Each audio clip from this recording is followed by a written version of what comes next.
टिशिंगटी 100 शब्द प्रति minute start.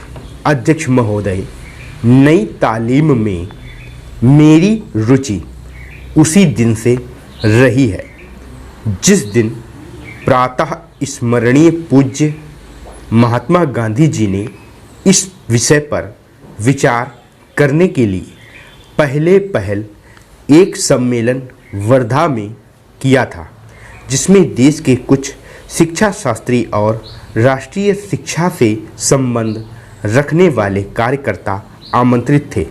उस दिन से इस पद्धति की जिस प्रकार से जांच और प्रगति हुई है, मेरा उससे कुछ ना कुछ संबंध रहा है और इसलिए मुझे इस बात की प्रसन्नता है कि आपने आज मुझे शिक्षा संबंधी विचारों को व्यक्त करने का अवसर दिया। यद्यपि मैं जानता हूँ कि ऐसा करने में बहुत अंश में पुनरावृत्ति करूँगा और हो सकता है मेरे मत से दूसरों का, विशेषकर शिक्षा शास्त्रियों का मत ना मिले। इसके अतिरिक्त विचारणीय बात यह भी है कि शिक्षा के संबंध में केंद्रीय और राज्यों की सरकारें आज जो नीति बरत रही हैं, उसका मेरे मत के साथ कहाँ तक मेल होता है, मेरे मत में अथवा उस नीति में परिवर्तन कहाँ तक आवश्यक दिखता है।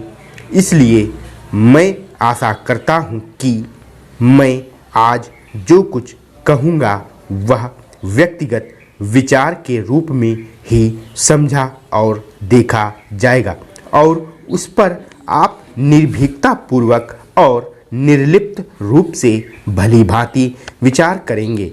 यह एक मानी हुई बात है कि जो पद्धति आज तक प्राथमिक वर्ग से लेकर विश्वविद्यालयों की उच्चतम कक्षा तक प्रचलित है, वह वही पद्धति है जिसको ब्रिटिश सरकार ने इस देश में चलाया था और स्वराज्य प्राप्ति के बाद भी अभी तक उसमें कहीं कोई मौलिक परिवर्तन नहीं हुआ है।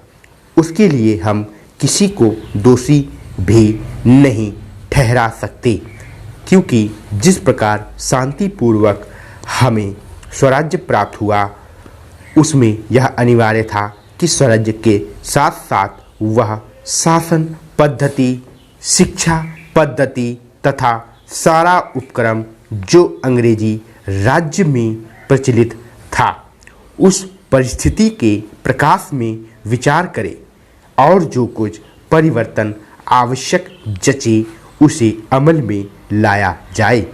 इसमें संदेह नहीं कि अंग्रेजों ने जो शिक्षा पद्धति आरंभ की, वह विशेषकर अपने राज को आसानी से और सुविधा से के साथ चलाने के लिए जारी की थी।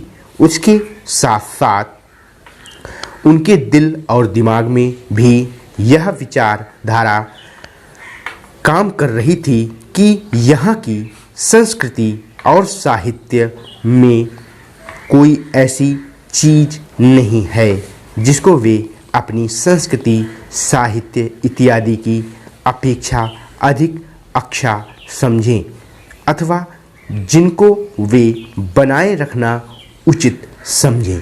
धीरे धीरे उनकी विचारधारा में थोड़ा बहुत परिवर्तन भी हुआ, पर मूल रूप से नहीं। और इसी बीच यूरोप में विज्ञान की जो प्रगति हुई, वह इस देश में उनकी भाषा के द्वारा ही प्रसारित हो सकती थी। इन सब का परिणाम यह हुआ कि शासन की सुविधा और अपनी भाषा तथा संस्कृति के प्रति श्रद्धा के कारण उन्होंने इस पद्धति को जारी रखा और इसको अधिकाधिक प्रोत्साहन दिया गया।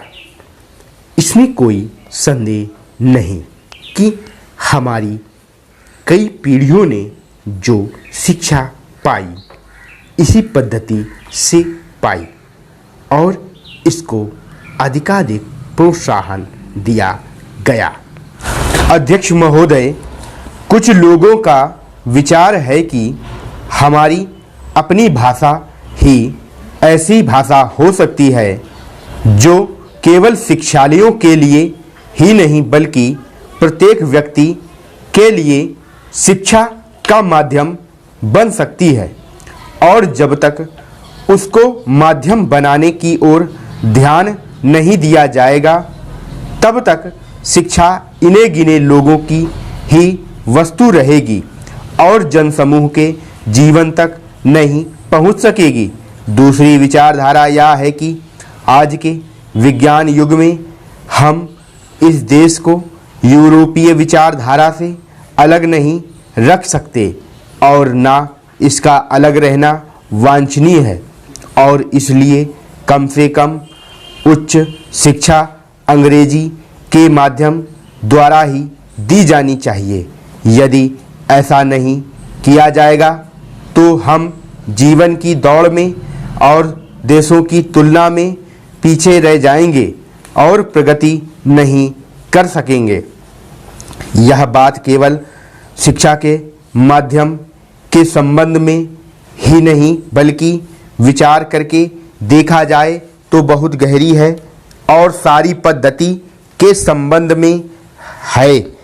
इससे स्पष्ट हो जाता है कि देश में शिक्षा प्राप्त करने की इच्छा बहुत अधिक है, जो अब शहरों तक ही सीमित न रहकर ग्रामीण जनता में भी दिख रही है। पर उसका एक फल यह भी देखने में आ रहा है कि इतने लोग इन संस्थाओं से उत्तीर्ण होकर अपने को एक प्रकार से बेकार पा रहे हैं। सरकारी नौकरियां अथवा दूसरे प्रकार के काम जो शिक्षित वर्ग को मिल सकते हैं सीमित हैं, और जितने लोग उत्तीर्ण होते हैं उनमें से थोड़े ही लोग उनमें लग सकते हैं या उनमें लगने की योग्यता रखते हैं। अधिकांश विद्यार्थी अब वह काम नहीं कर सकते जो उनके पिता और दूसरे पूर्वज लोग किया करते थे। अंग्रेजी शिक्षा के फलस्वरूप उस काम के प्रति उनकी भावना में परिवर्तन आ गया।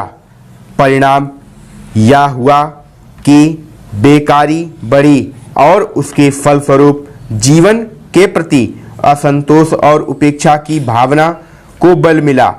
यह इस देश के लिए बहुत भयंकर चीज है।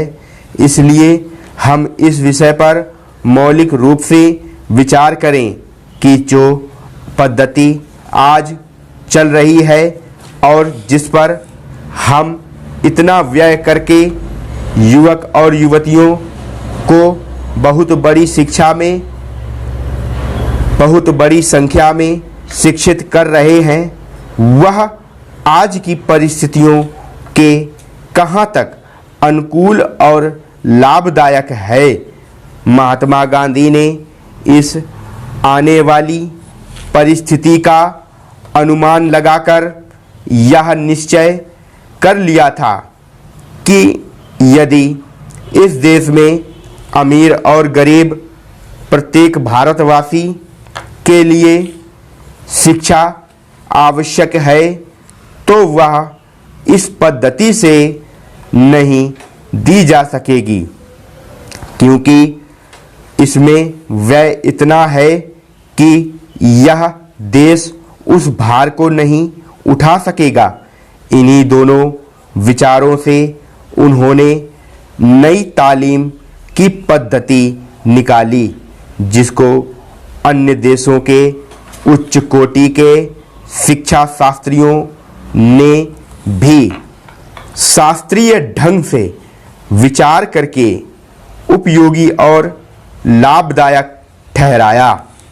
महात्मा जी के विचार से जहाँ तक मैं उसको समझ सकता हूँ, इस पद्धति में अपने दो मौलिक तथ्य थे।